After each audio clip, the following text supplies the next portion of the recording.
Welcome to the Barnegat Bay Water Quality Sampling video. This video is presented by the NJDEP and its partners in an effort to highlight the various water quality sampling work involved with the restoration efforts of Barnegat Bay. This project is a component of the Governor's Barnegat Bay Priority Initiative. Here now to discuss the sampling program in detail is Trish Ingelito of the NJDEP. Hi, my name is Trish Ingelito, and I work for New Jersey Department of Environmental Protection. I'm here today at the Barnegat Lighthouse to introduce to you the new water quality and quantity monitoring program that has been established for Barnegat Bay watershed and its tributaries. The Barnegat Bay watershed is 660 square miles. It encompasses 33 municipalities in Ocean County and 4 municipalities in Monmouth County. The Barnegat Bay itself is a 75 square mile shallow estuarine system that includes submerged aquatic vegetation, finfish habitat, waterfowl nesting grounds, shellfish beds, and beautiful, spectacular vistas like the lighthouse behind me. Because all activities within a watershed can affect the common water body where its waters drain, in this case, Barnegat Bay itself, the study area for this new water monitoring project is the entire Barnegat Bay watershed. In order to accomplish such a large-scale project, DEP is working with multiple partners for both the tributary and bay sampling as well as the laboratory analysis.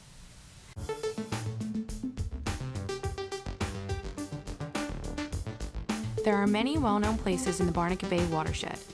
Let's take a quick tour of some of them that may be very familiar, as well as a few that are also monitoring locations for this project.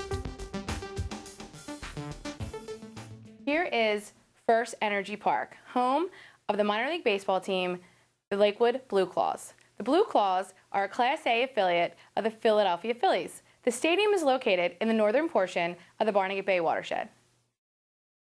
Another well-known location within the Barnegat Bay watershed is Six Flags Great Adventure, one of the nation's premier amusement parks. Six Flags is located in Jackson Township, which is in the western portion of the Barnegat Bay watershed. Here is Tuckerton Seaport, home of the Jersey Shore's unique maritime museum. The seaport is located in the southern portion of the watershed and our study area. Along the southeastern portion of the watershed is Holgate, which is a popular destination for nesting shorebirds. Along the eastern portion of the watershed is one of the most well-known locations within the Barnegat Bay watershed, the Barnegat Lighthouse, also known as Old Barney. The lighthouse is located in Barnegat Lighthouse State Park, which is at the northern tip of Long Beach Island. Another popular destination for relaxing at the Jersey Shore is Island Beach State Park in Seaside Park. Island Beach State Park is a narrow barrier island along the eastern portion of the watershed, stretching 10 miles between the Atlantic Ocean and Barnegat Bay. Point Pleasant Canal is one of our study sites. It's the northernmost location within the Barnegat Bay project study area.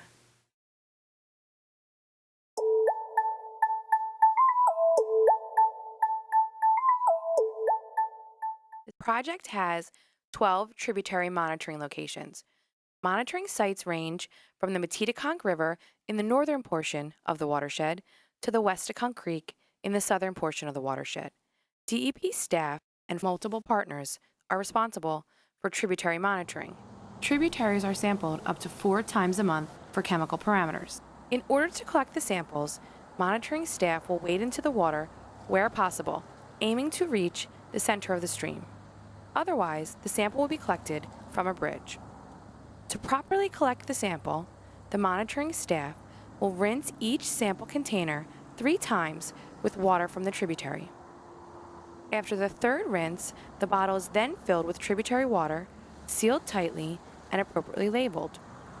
Parameters measured include temperature, dissolved oxygen, acidity, specific conductance, turbidity, alkalinity, total suspended solids, nutrients, carbon, BOD, and silica.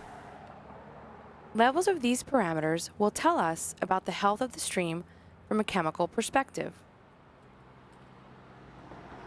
Some parameters are measured on-site, such as acidity, specific conductance, salinity, and dissolved oxygen, while others require laboratory analysis.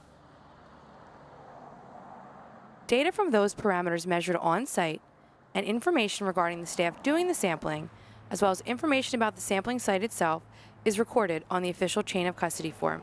Samples are then packed in ice in coolers for transport to the appropriate processing and filtering location. In addition to water quality monitoring, flow measurements are also conducted on all of the tributaries. These measurements are conducted either manually or via an existing gauge operated by the U.S. Geological Survey. When manually collecting flow measurements, staff wades into the stream and collects information at multiple places across the stream. Flow measurements will tell us about the volume of water that will eventually empty out into Barnegat Bay itself.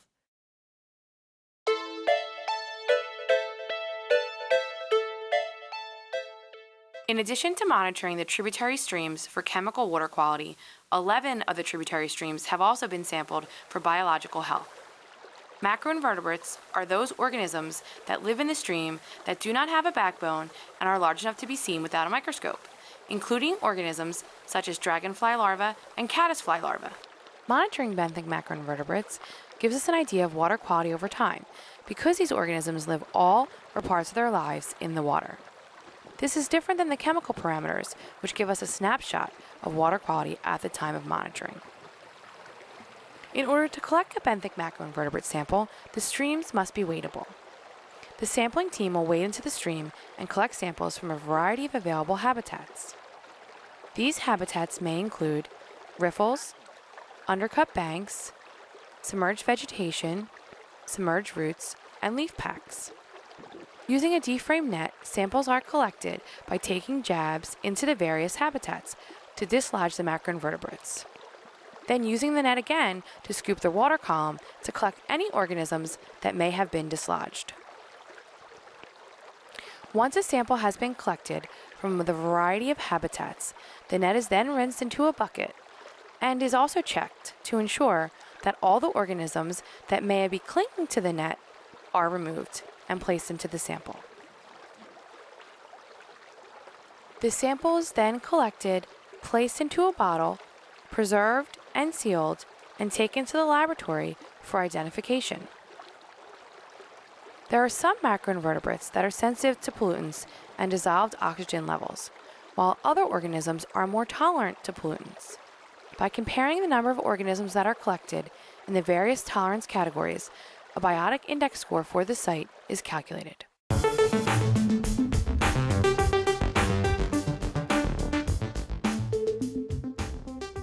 In addition to the tributary stream monitoring, sampling is also conducted on those same days each month at 14 stations within Barnegat Bay itself. These station locations range from near Mantoloking in the northern portion of the bay down to Little Egg Harbor near Beach Haven Heights in the southern portion of the bay. There is even a station right by the Barnegat Inlet near the Barnegat Lighthouse in the middle portion of the bay. Bay monitoring is performed by NJDEP and multiple partners. Sampling teams go out in boats and in a similar manner to the tributary stream monitoring, collect samples to be analyzed for chemical parameters. Samples are taken from both the surface and approximately 1 foot from the bottom of the bay to determine how well mixed the water in the bay is for certain substances, like total suspended solids. Parameters measured include temperature, dissolved oxygen, acidity, salinity, Secchi depth, turbidity, total suspended solids, nutrients, alkalinity, carbon, chlorophyll, and silica. Like the tributary sampling, some parameters such as temperature, pH, Secchi depth, and salinity are measured on site, while others need to be analyzed by a laboratory. All of the data that are collected in both the tributaries as well as in the bay are available online. DEP has set up a special Barnegat Bay website. On that site, there is a section devoted specifically to this monitoring project.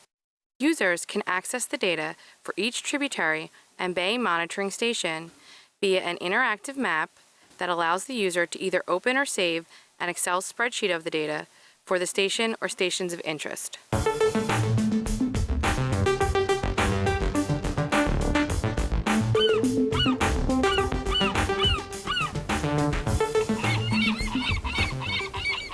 I'm standing in front of one of the newly installed USGS gauging stations. These gauging stations collect flow measurements of the amount of water that's coming in and out of the bay and some of the tributaries.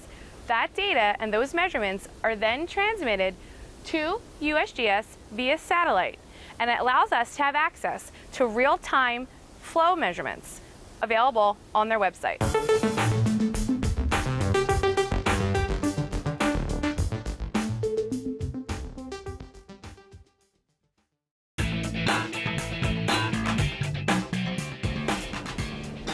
After sampling is completed and forms filled out, sample bottles are packed in coolers with ice and brought to one of two locations for filtering and preparation for laboratory delivery. Upon arrival at one of these locations, sample bottles are properly transferred to appropriate DEP personnel using a chain of custody form. A chain of custody form is similar to a tracking form that you would receive when you place an order for a product over the internet. It allows the user to track the progress of the sample from the time and place where it was taken until its final laboratory destination. It provides documentation of exactly who has handled or taken custody of the sample at each phase of its journey. This information is important to know in the event that there are questions regarding the integrity of the data generated from the sample. Additionally, it serves as a request form for the various types of analyses that will be needed at the laboratories. Depending upon the type of analyses to be performed at the laboratory, some samples need to be filtered prior to being sent to the laboratory. Filtration is the process of separating the sample into its component parts, dissolved and particulate. Having information on both of these parts is important to the people who will be interpreting the data. Acid is used to preserve the filtered sample so that it does not degrade between the time that it is filtered and when the sample is analyzed by the laboratory. Preservation is needed so that the true conditions of the tributary or bay at the time the sample was collected continue to be represented. After the filtration process is completed, filtered samples are then placed into bottles which are appropriately labeled based on which laboratory they are going to and for which type of analyses.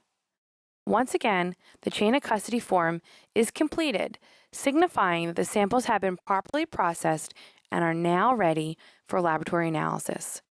After that, both the filtered and unfiltered samples are packed in ice and coolers and prepared for transport to the laboratory.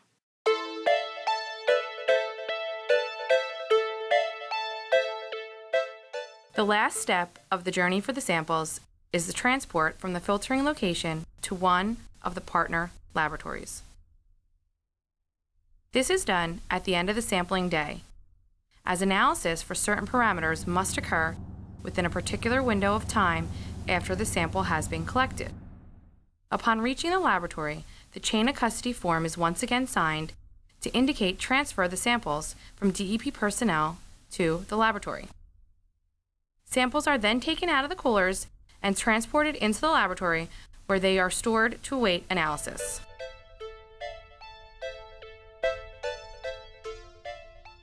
Laboratory analyses that are performed include nitrogen, phosphorus, total organic carbon, silica, chlorophyll A, and biochemical oxygen demand, or BOD.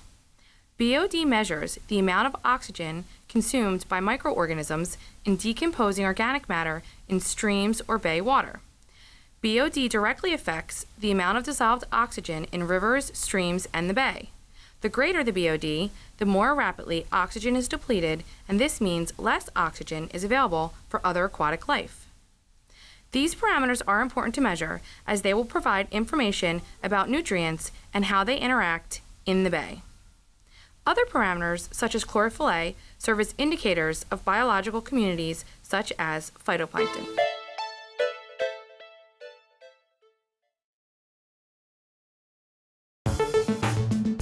All of the water quality information gathered through this monitoring project will assist the department in determining both the current health of Barnegat Bay as well as what steps to take to restore the bay in the areas where its health may be in decline.